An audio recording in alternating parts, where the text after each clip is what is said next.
आज हमारे लिए बहुत महत्वपूर्ण अवसर है कि इस समय हम लोग अंतर्राष्ट्रीय काशी घाट विश्वविद्यालय के सदस्य के नाते हम लोग घाट वॉक के लिए निकले हुए हैं और इस समय काशी के अत्यंत प्रसिद्ध मानसरोवर घाट पर हम लोग बैठे हुए हैं और जो बिल्कुल क्षेमेश्वर घाट से सटा हुआ है।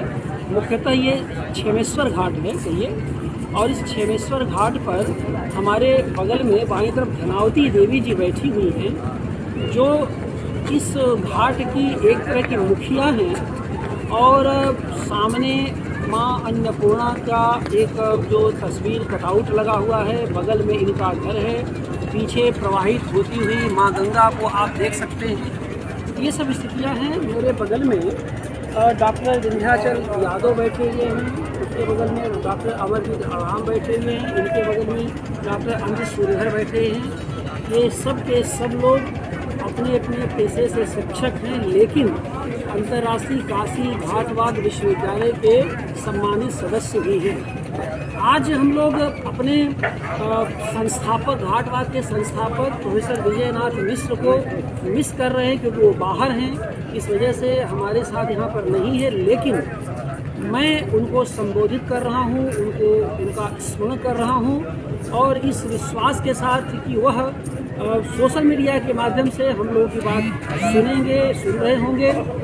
बहुत अच्छा है कि जो धनावती देवी जी हैं यहाँ पर, जिसकी मुखिया क्षेमेश्वर घाट के, जिनका यहाँ पुश्तैनी आवास है, लंबे समय से लगभग 150 वर्षों से इस घाट पर रह रही हैं और लगातार इनकी चौथी पीढ़ी में अब यहाँ पर लोग रहने लगे हैं, छोटे छोटे बच्चे हैं। लेकिन इन्होंने माँ अन्नपूर्णा की कृपा से, भगवान विश्वनाथ की कृपा से, माँ गंगा की कृपा से अपनी सामाजिक जीवन को ऐसा विस्तार दिया है कि अद्भुत है। मैं जितनी बार इनसे मिलता हूँ इस घाट वाक की प्रक्रिया में, धनावती देवी से मैं बहुत कुछ सीखता हूँ। और इसी प्रक्रिया में जब इनसे संवाद हुआ तो मैंने कुछ कविताएं लिखी हैं और आज इस अवसर पर मैं एक कविता का पाठ करना चाहूँगा। और ये हमारे लिए अत्यंत गौरव का क्षण है कि धनावती देवी जी हमारे साथ बैठी हुई हैं और इस कविता की वह पात्र भी है और इस कविता की वो प्रथम श्रोता भी हो रही है। क्योंकि सबसे पहले इस कविता का पाठ उनके सामने मैं कर रहा हूँ, तो मैं कविता पढ़ता हूँ और आप देखिएगा कितना खूबसूरत परिसर है ये और इतने अच्छे से इन्होंने इस क्षेमेश्वर घाट को सजाया है, रखती है। और यहाँ पर प्रतिदिन महीने में कम से कम 2-4 दिन तो ऐसा है जहाँ 250-300 लोगों को ये लगभग रोज ही ये कह रही है, रोज ये भोजन करवाती है 200-250 लोगों का, जिसमें पूरा इनका परिवार इसमें शामिल रहा। तो बहुत बड़ी बात है, इसके लिए बहुत बड़ा दिल चाहिए, बहुत बड़ा कलेजा चाहिए। और इस योगदान के सामने, इस बड़े सामाजिक योगदान सामने मैं धनावती देवी को प्रणाम निवेदन करता हूँ और मैं शुभकामनाएं देता हूँ कि आप यशस्वी हों और आप दीर्घायु हों, सदा स्वस्थ रहें और हम घाट वाकरों का आपका ऐसे ही सहयोग और स्नेह मिलता रहे। अब कविता अब मैं पढ़ता हूँ और कविता का एक शीर्षक है एक आदिम औरत। मैंने धनावती देवी को मैंने एक इमेज में इस रूप में दिया है कि बड़े प्राचीन काल से ये इस घाट पर विद्यमान है।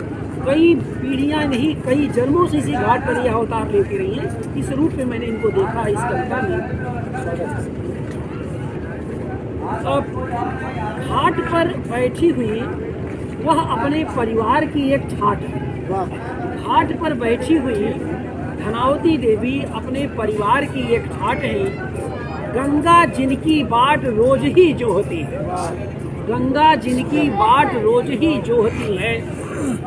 लोग हैं कि यहाँ भीड़ की तरह आते हैं, लोग हैं कि यहाँ भीड़ की तरह आते हैं और अपने अकेले में कुछ कचरा छोड़कर चुपचाप लौट जाते हैं। और अपने अकेले में घाट की सीढ़ियों पर कुछ कचरा छोड़कर चुपचाप लौट जाते हैं। उनकी स्मृति में भीड़ की अनेक छवि, धनावती देवी जी की ये है कि धनावती देवी जी की स्मृति में भीड़ की अनेक छवियां हैं जो हर दिन यहाँ आती है, घाट को कुछ अधिक बोझिल कर जाती है। इस घाट से वे प्रधानमंत्री को भी देख चुकी है। प्रधानमंत्री जी आए थे देव दीपावली पर 2 साल पहले, इसी घाट से उन्होंने निहारा था और प्रधानमंत्री ने इस क्षेमेश्वर घाट को उन्होंने प्रणाम किया था। तो इस घाट से वह प्रधानमंत्री को भी देख चुकी हैं जब कोरोना समय की देव दीपावली पर वे आए थे और रेत को रोशन कर गंगा को अंधेरे में छोड़ गए थे, और रेत को रोशन कर गंगा को अंधेरे में छोड़ गए थे। वह इस घाट की ऐसी सीढ़ी है धनावती देवी जी के लिए, वह घाट की वे इस घाट की एक ऐसी सीढ़ी है जिसका माथा सदा ही गंगा की ओर झुकता है। वे इस घाट की एक ऐसी सीढ़ी है जिनका माथा सदैव ही गंगा की ओर झुकता है। जब तक वह घाट पर हैं गंगा बहती रहती है, जब तक वे घाट पर हैं गंगा बहती रहती है। जिस समय वे अपने अंधेरे में चली जाती है, हमारे जी ध्यान दो, जिस समय वे अपने अंधेरे में चली जाती है, जिस समय वे अपने अंधेरे में चली जाती है गंगा भी शांत हो जाती है और निर्वाक में विलीन हो जाती है। गंगा भी शांत हो जाती है और निर्वात में विलीन हो जाती है। धनावती देवी एक ऐसी आदिम औरत है जो अभी भी घाट को हाट बनाने से बचाए हुए। धनावती देवी एक ऐसी आदिम औरत है जो अभी भी घाट को हाट बनाने से बचाए हुए हैं। धनावती हाट बने बाजार पर बचाए हुए हैं। उनकी पवित्र देह में बहती रहती है सदा ही, इनकी पवित्र देह में बहती ही रहती है सदा ही गंगा, जो धीरे धीरे अब सिकुड़ रही है, अब सिकुड़ रही है। तो ये धनावती देवी जी के को देख करके इनसे बात करके जो है ये मेरी कविता लिखी, और इस कविता को मैं पढ़ा करके फिर कभी इनको मैं भेंट करूँगा घाट वाक के बड़े उत्सव में।